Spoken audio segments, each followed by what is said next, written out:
കിച്ചു മോനെ എവിടെയാ വൈഷ്ണവി? എവിടെ? വൈഷ്ണവി ഇവിടെ ബെഡ്റൂമിലുണ്ട്.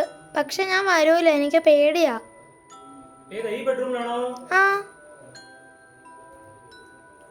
വൈഷ്ണവി മോളെ,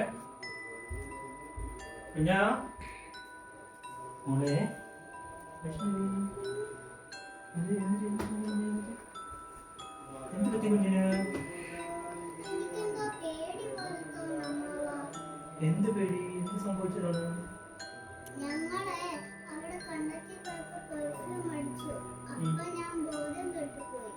ആണോ? പിന്നെ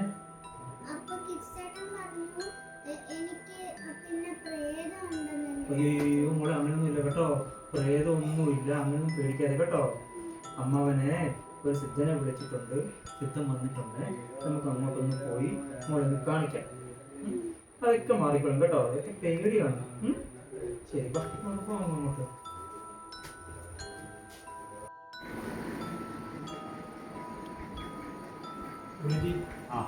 ഇതാണ് വൈഷ്ണവി.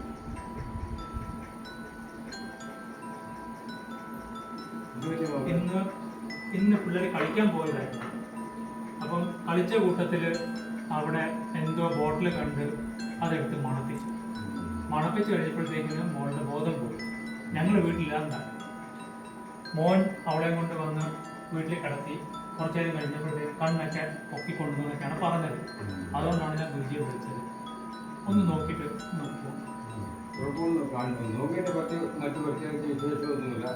പെട്ടെന്ന് നമുക്കിത് ഒന്ന് പോകാനുള്ള വഴി.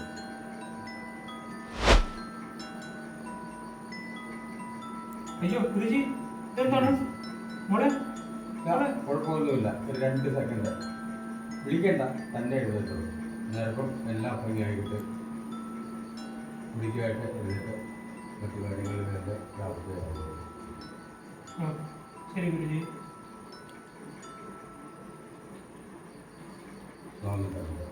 വൈഷ്ണവി, എല്ലാം ഓക്കെ ആയോ? എന്താണെന്നറിയാവോ കാര്യം? കുഞ്ഞിന് ഒരു പേടി കേടിയായിരുന്നു. ആ പേടി എന്തുകൊണ്ടാണ് വന്നത്? ചേട്ടൻ മുമ്പ് കുറച്ച് കാര്യങ്ങൾ പറഞ്ഞിരുന്നില്ല. നമുക്ക് കിഡ്നാപ്പ് ചെയ്യും, അല്ലെങ്കിൽ പ്രേതബാധകളുള്ള വല്ലതായിരിക്കും, അങ്ങനെ പറഞ്ഞ് ചെയ്തില്ലായിരുന്നോ? അതുകൊണ്ട് കുഞ്ഞിന് മനസ്സിൽ പേടി കയറി. അമ്മ സിദ്ധനെ വിളിച്ച് കുഞ്ഞിനെ മനസ്സിൽ പേടി മാറ്റി. പേടി മാറ്റി വന്നിട്ട് ഇനി എന്താ മനസ്സിലായത്? നിങ്ങളിങ്ങനെ വഴിത്തിരിവിൽ ഇങ്ങനെ പോകുമ്പോൾ പലതും കാണും. നമ്മളതൊന്നും എടുത്ത് നമുക്കൊന്ന് ട്രൈ ചെയ്താലോ? അങ്ങനത്തെ കാര്യങ്ങളൊന്നും അല്ല ചെയ്യേണ്ടത്. അത് ചെയ്താൽ എന്താ സംഭവിക്കുന്നത്? ഒന്നില്ലെങ്കിൽ ഇതുപോലത്തെ എന്തെങ്കിലും സംഭവിക്കും, അല്ലെങ്കിൽ ഇതും അപ്പോഴെന്തെങ്കിലും സംഭവിക്കും. നമുക്കറിയാൻ മേലാത്തൊരു സാധനം, നമുക്കറിയാൻ മേലാത്തൊരു ആൾക്കാർ അവരുടെ കയ്യിൽ ഒരു സാധനം ഒന്നും വാങ്ങിക്കാൻ പാടില്ല. ഇതൊക്കെയാണ് അച്ഛൻ നമ്മൾ പറഞ്ഞുകൊണ്ടിരിക്കുന്നത് നിങ്ങളുടെ എപ്പോഴും, അല്ലേ? അപ്പം അമ്മ പറഞ്ഞ കേൾക്കാൻ പോലെ ഒന്നും ചെയ്യരുത് കേട്ടോ. അമ്മ അച്ഛനോട് ഇല്ലാതെ, അമ്മ അച്ഛനോട് നിങ്ങളോട് വിട്ടിട്ടതല്ലേ. നിങ്ങൾ നല്ല പിള്ളേരോട് കളിക്കുകയാണ് വേണ്ടത്. ഈ സാധനം ഒന്നും എടുക്കരുത് കേട്ടോ. അപ്പോൾ എല്ലാം മനസ്സിലാകുമ്പോൾ മക്കൾക്ക്